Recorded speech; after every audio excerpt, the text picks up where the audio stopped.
Welcome to the Jungle, Bengals fans. I'm Kyle Phelps, and it's all starting to come together now. We're 2 weeks into the preseason, and we've only got one game left before the official league-wide cut-down date on August 29th. About 1,000 players across the NFL are going to be released in some form or fashion, and we'll get the first official rosters of the 2023 NFL season. Of course, somebody could make a big statement in Week 3 and change my projection, but at this point, this is what I've got, and I can't wait until Week 3 to actually, do this video. But before we get into these predictions, I'd just like to ask that you like the video and subscribe to the channel if you're enjoying the content. It really helps my channel grow, and it helps you know when all of my content comes out. So we're only doing offense today because I've just got too much to say about all of these roster moves for just one video. Now I'm going to start with the starters, but for the most part these are going to be obvious and we're just going to kind of run through them quickly. Like, surprise, Joe Burrow is going to be QB1. And yes, I think he's going to be 100% in Week 1. So for the first official roster of the 2023 NFL season, he will be QB1, I think. Joe Mixon, RB1, Chase and Higgins, they're the starting outside receivers. Boyd is the starting slot. Irv Smith, he's tight end 1. The starting offensive line is going to be Orlando Brown, Cordell Volson, Ted Karras, Alex Kappa, Jonah Williams. I actually believe La'el Collins is fully capable of winning that right tackle job, but I can also see the Bengals being cautious with his recovery since Jonah Williams is a great option right now. Not to mention, I think Jonah kind of needs that starting job right away to keep his confidence up, so I think he is pretty much going to get it. Now, to me, the more interesting topic is who the Bengals are going to keep for depth this year. At quarterback, I don't think anybody's expecting Reed Sinnett to push for the job. That would be insane, right? It's pretty much between Jake Browning and Trevor Siemian, and Browning's the fan favorite, but the reality is these two are pretty much neck and neck, and neither of them have really shown a whole lot in the preseason. The biggest difference between the two is that Trevor Siemian has a wealth of experience. You might recall that he was the Broncos starter for a little while after Peyton Manning retired, and he saw a Super Bowl while he was Peyton's backup. So he has that, backup quarterback Super Bowl experience that, it might be nice to have somebody like that. So unless Jake Browning really wows everybody in Week 3, which he hasn't so far, I think it's pretty obvious that the Bengals are going to go with the experienced veteran here. Even though I hear a lot of people being like, sign Cam Newton, and it's like, that's not going to happen, guys. Let's be realistic. As I said before, I think there's really no contest for the top 3 wide receiver spots, and hopefully they get a T. Higgins deal done before too long so that we can keep saying that for years to come. Wide receiver 4, I think, is also pretty obvious. Trent Irwin has made a name for himself in stripes at this point, and from what we've seen in the preseason, he doesn't appear to be done doing that. The final 2 or 3 spots are where I think it gets really interesting. I think both of the rookie draft picks stick around, personally. Yoshi has been a bit of a camp standout so far, Andre Yoshivas, and I think Charlie Jones's versatility means he's probably a direct replacement for Trent Taylor.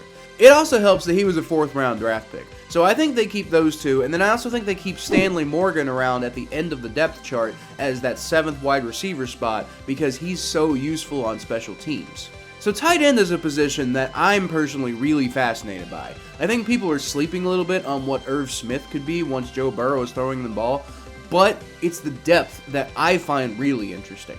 Last year, the depth was pretty much Mitch Wilcox with a sprinkling of Devin Asiasi, but Wilcox is dealing with an injury right now, and I'm not sure he's really had enough of a chance to solidify his spots. I feel like he might be released and maybe brought back later on or something like that. I think the Bengals are going to give Drew Sample one last chance to prove that he belongs as the backup, and I could be wrong, but I think Asiasi gets that last spot just because of his special teams usefulness. I really like Tanner Hudson and what he's done at tight end, but he doesn't really contribute on special teams, so I think he's probably destined for the practice squad.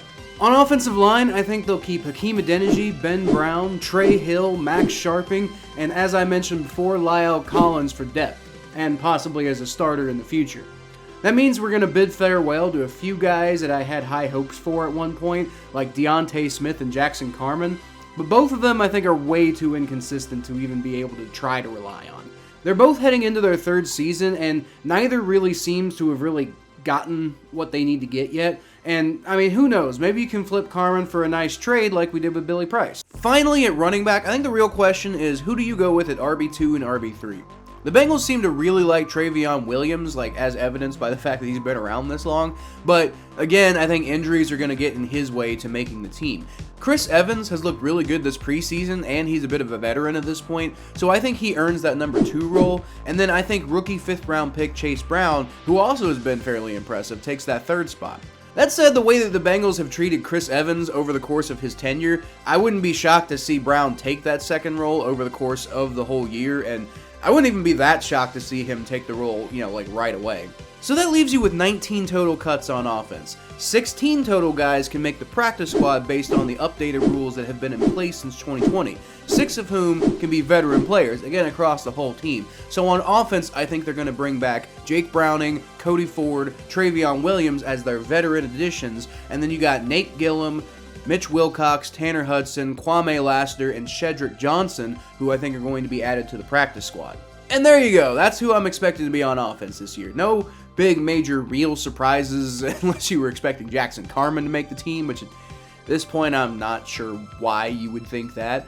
I mean, unless they keep more than 10 linemen, which is what I'm projecting, but, Jackson Carman is really good at run blocking, to be fair. He just really, at best, is inconsistent with pass blocking, and I think the coaching staff is pretty much done with him at this point. Like, they've never really seemed to like him, and yeah, now you see like the results of the fact that they don't really seem to want to deal with him.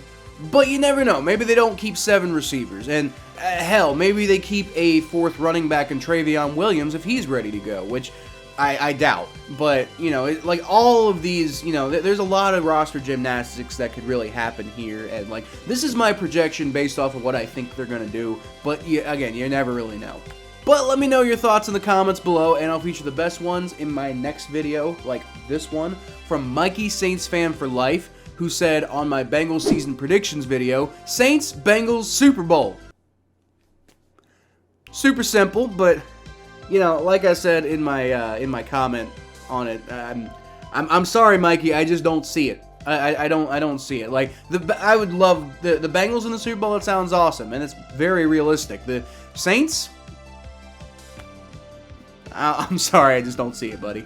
Like Jim said in the comments, that offense just does not inspire a lot of confidence from me. Like, I like Derek Carr. I just don't know if Derek Carr is going to be, like, carrying the team to a Super Bowl on his back. That's the problem. Let's also see if Michael Thomas can play in a few games first before we start projecting something like that, right? But at the same time, you never know. We'll see. Until then, you can always catch more of what I do at KylePhelps92 on Twitter, Facebook.com/ThePhelps, Butt Fumble Sports, the Battle of Ohio podcast on the Spot Pod Network, and right here if you subscribe. By the way, y'all see the news that Joe Burrow currently leads the odds for the MVP race this year? That'd be pretty cool. I'll leave y'all, as always, with a hoo-day!